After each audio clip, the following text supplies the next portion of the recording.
Shalom Bapak Ibu. Hari ini saya menjumpai sidang pendengar yang diberkati Tuhan melalui kebenaran firman Tuhan. Namun sebelum kita belajar dari kebenaran firman Tuhan, marilah kita berdoa. Bapa di dalam sorga, kami bersyukur kepadamu yang senantiasa memimpin dan memelihara kehidupan kami umat-Mu. Hingga saat ini kami dapat menyambut firman-Mu. Kiranya menjadi berkat dalam kehidupan kami umat-Mu. Dalam nama Allah Bapa, Tuhan Yesus Kristus, kami berdoa dan memohon. Amin. Sidang pendengar yang diberkati dan yang dikasihi oleh Tuhan Yesus, nas yang menjadi dasar untuk renungan kita pada Senin 10 Agustus 2020 ini sesuai Almanak Nas Gereja Kalimantan Evangelis terdapat di dalam surat Petrus yang kedua, yaitu 2 Petrus pasal 2 ayat 4 sampai 10. Bapak Ibu, saya tidak akan membacakan semua ayatnya, tetapi saya hanya membacakan ayat 8 hingga ayat yang ke-10 yang berbunyi demikian. Perikop di sana, nabi-nabi dan guru-guru yang palsu. Demikian firman Tuhan ayat 8. Sebab orang benar ini tinggal di tengah-tengah mereka dan setiap hari melihat dan mendengar perbuatan-perbuatan mereka yang jahat itu, sehingga jiwanya yang benar itu tersiksa. Maka nyata bahwa Tuhan tahu menyelamatkan orang-orang saleh dari pencobaan dan tahu menyimpan orang-orang jahat untuk disiksa pada hari penghakiman, terutama mereka yang menuruti hawa nafsunya karena ingin mencemarkan diri dan yang menghina pemerintahan Allah. Mereka begitu berani dan angkuh sehingga tidak segan-segan menghujat kemuliaan. Demikian firman Tuhan. Yang berbahagia ialah mereka yang mendengarkan firman-Nya dan yang memeliharanya. Amin. Bapak Ibu, ayat 4 ini menunjukkan kepada malaikat yang ikut memberontak bersama iblis melawan Allah sehingga menjadi roh yang jahat di ayat yang keempat. Karena itu berbunyi, sebab jikalau Allah tidak menyayangkan malaikat-malaikat yang berbuat dosa, tetapi melemparkan mereka ke dalam neraka dan dengan demikian menyerahkannya ke dalam gua-gua yang gelap untuk menyimpan mereka sampai hari penghakimannya.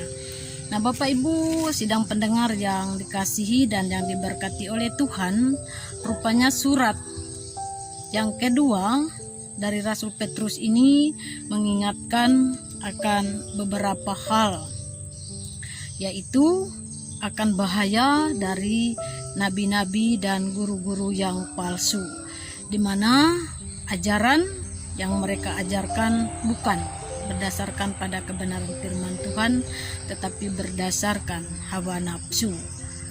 Artinya mereka membawa nama Tuhan, tetapi perilaku mereka tidak menunjukkan akan firman Tuhan itu.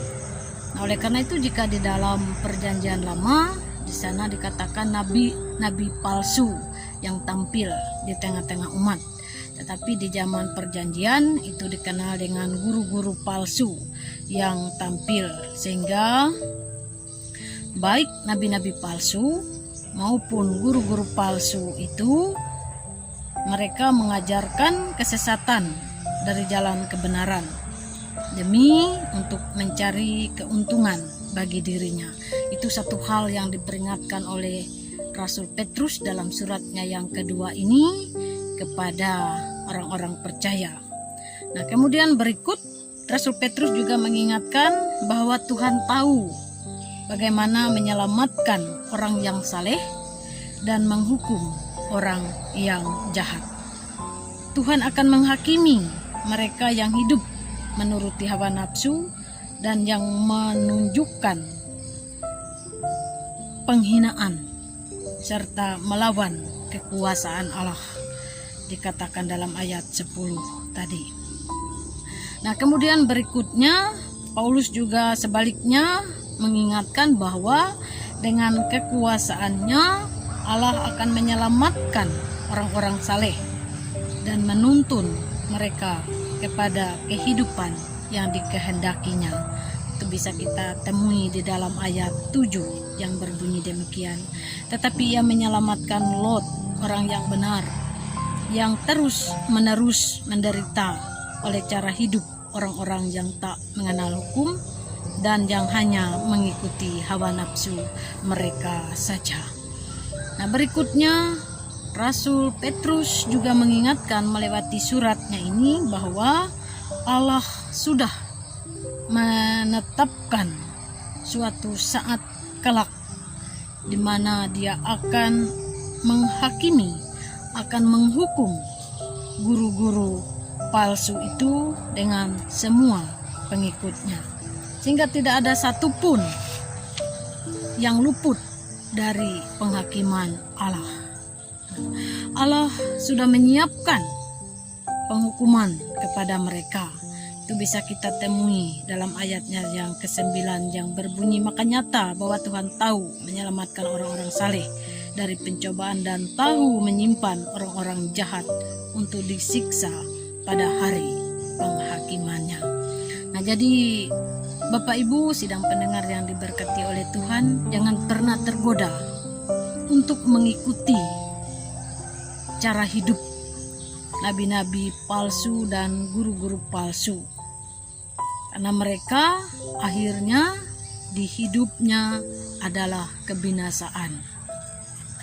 Selanjutnya juga melewati surat Petrus yang kedua ini, dia mengingatkan bahwa ciri khas yang penting dari umat yang sungguh-sungguh benar ialah bahwa mereka mengasihi kebenaran dan membenci kejahatan.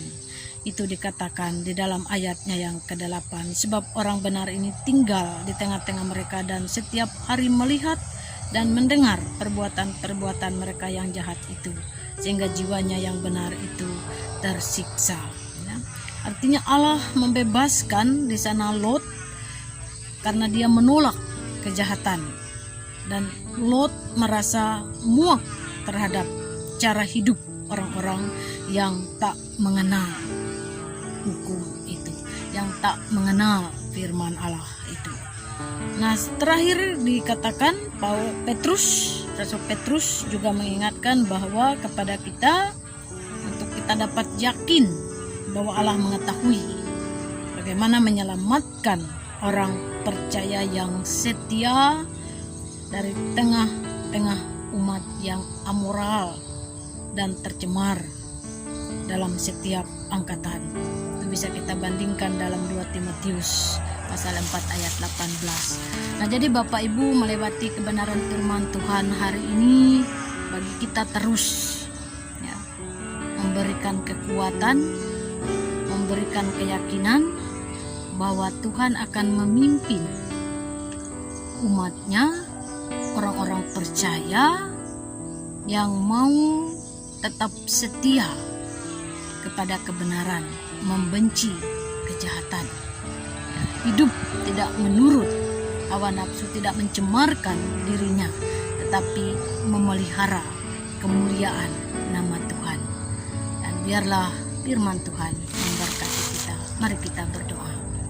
Ya Tuhan, kami memohon, pimpin dan tolonglah kami, peliharalah kami, supaya kami tetap menjadi umat Tuhan yang tidak disesatkan dan tidak tergoda oleh ajaran-ajaran kesesatan, oleh ajaran-ajaran guru-guru palsu yang pada akhirnya adalah membawa kepada kebinasaan.